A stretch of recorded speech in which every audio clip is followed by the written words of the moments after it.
In the last episode of the Trans-Sib Challenge, we arrived in Vladivostok, the last destination of our journey. Here, we caught some fresh seafood and explored some Soviet ruins. Little did we know that even more surprises were waiting for us in Primorsky Krai.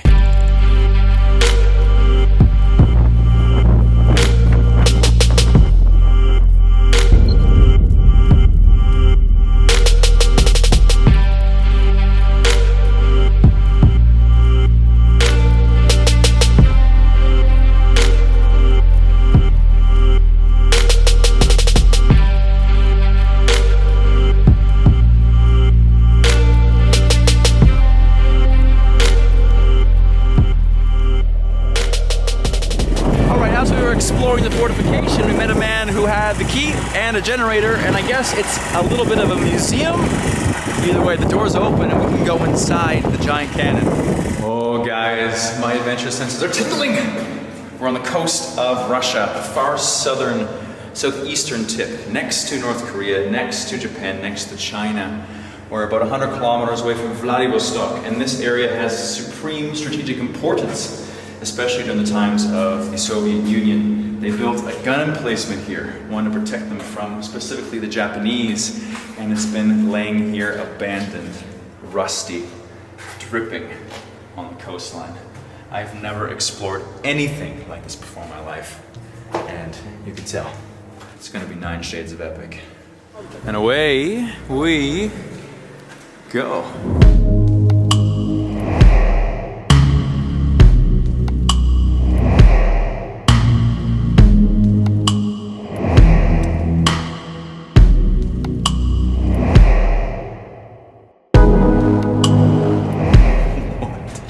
Is this place? Imagine being down here as the cannons thunder overhead, hot, wet. This is unreal.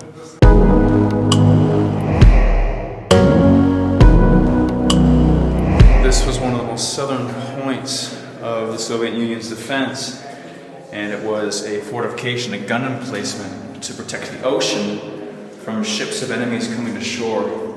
Vladivostok and the surrounding area was very strategically important, and it was also important for them to protect it. This must be where the soldiers slept to man the cannons. They were saying that no cars were allowed to be parked next to the gun emplacement, and at one point someone had forgotten and parked an armed vehicle beside, just actually on the parking lot, maybe 50 meters away. And when the guns fired, it knocked the vehicle off of the cliff and down into the ocean.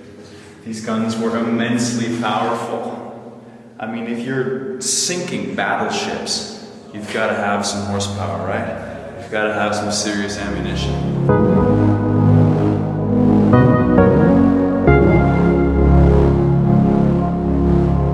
This might be one of the most interesting abandoned places I have ever seen. Everything is soaked.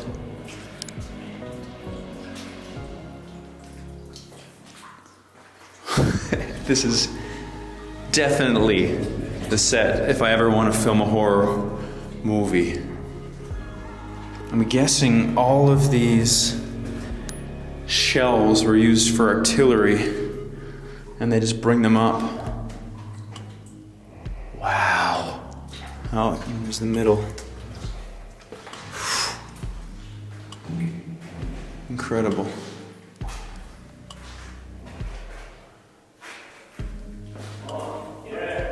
All of these ancient pipes, dials, nozzles, just rust. Rust like it's a plague. Rust like it's an epidemic. Just slowly peeling the paint off the walls and eroding the steel.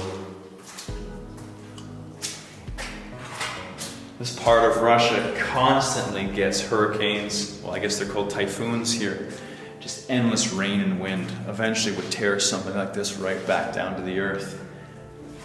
Though for being 80 years old or so, it's looking really good. Look, looking up, you can see all of these notches. And this is actually the cog that would turn the entire emplacement to aim it towards different parts of the ocean. It's actually still greasy from the old oil they would use. Oh wow, it still moves. Oh, imagine the work it would take to spin this entire tower. Oh, there must be more than one. There's no way one man could do that himself. Boys, find something cool up there? Yeah. Oh yeah, this is the spot. The guns looks like bazooka. You can see the gun. So it's like 4 levels, isn't it? Yep. Crazy. All right.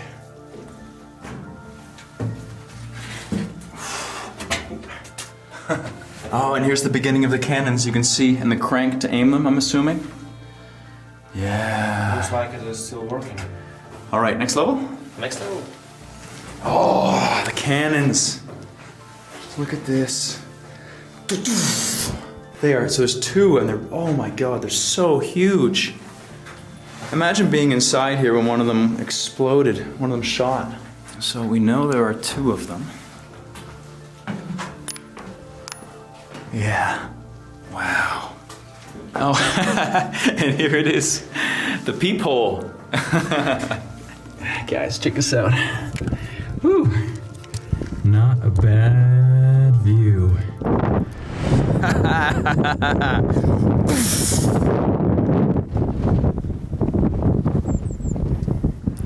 Listen, there's abandoned exploration, and then there's an abandoned gun emplacement on the coast of Russia next to China, North Korea, and Japan.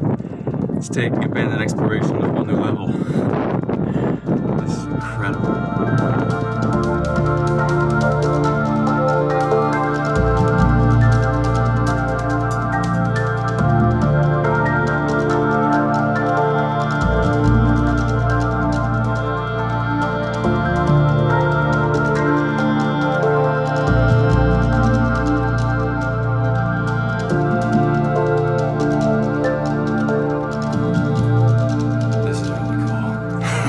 While not everybody's a fan of these old Soviet relics, I find it very interesting.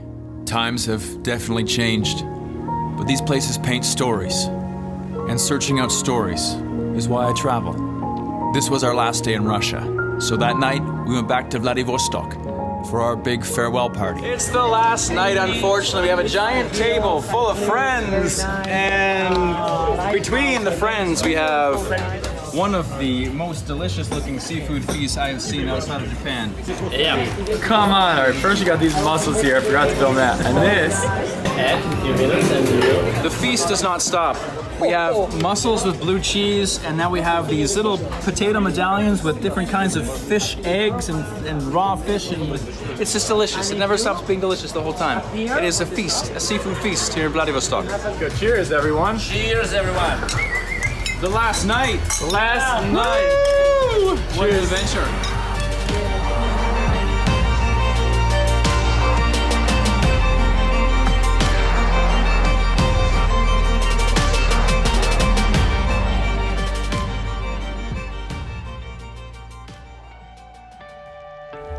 And then the night got a little bit blurry. Guys, I can't believe we finished the Trans-Sib Challenge. This was a giant journey starting in Moscow, going all the way to Vladivostok, and I never would have believed a country could be so diverse. Russia is easily one of the most incredible countries I've been to because everything changed on every stop along the railroad. I would love to know in the comments which segment was your favorite and which one got you most excited about Russia. For us, this trip was 2 years in the making, and most of it was done by a guy named Yaroslav, who was actually on our trip with us. He works for Svoya Tropa, which is an incoming tour operator, and if you want to go to Russia, you should contact him. It is in below. It is in below, in the description below, if you want to go to Russia to experience what we did in this beautiful country. As well, big love to the other 2 members of the team, Gareth and Ruben. Were so much fun to travel with, and if you want to see their channels or see their angle of this story, this journey, they've been posting their videos already. They got a bit more of a head start than me, so they're already up right now. The link for their channel is below in the description as well. If you want even more Russia content, I have a Patreon page where I put content that's a little bit too much for YouTube. There was a segment in Bratria where the shaman sacrificed the goat, or the sheep, that was a little bit too raw. In a way I'd never actually seen before or knew they slaughtered animals that way. Watch another man reach up inside. That's on Patreon, as well as, oh yeah, my birthday night, which was a crazy night that I couldn't put all of the footage on YouTube either, but let's just say things got a little crazy. Feel the power of gun? Boom! Boom! Did you like this? Go again! Load it back up! You can find both those videos already posted on Patreon. There's a link in a card as well in, you know where it is, in the bottom. And lastly, a big hug to the Russian Geographical Society. They were the ones who put up the money to make this happen, and I hope we made them proud with our coverage of the beautiful country of Russia. Thank you, Dragons. This concludes a chapter on the channel and a chapter in my personal life because I have done the Trans-Siberian Railway. If you'd like to do it, please contact Yaroslav, message me, I'll give you tips. It is honestly one of the coolest journeys on the planet Earth. Chase your fears, and I'll catch you on the next video. I'm Fearless and Far.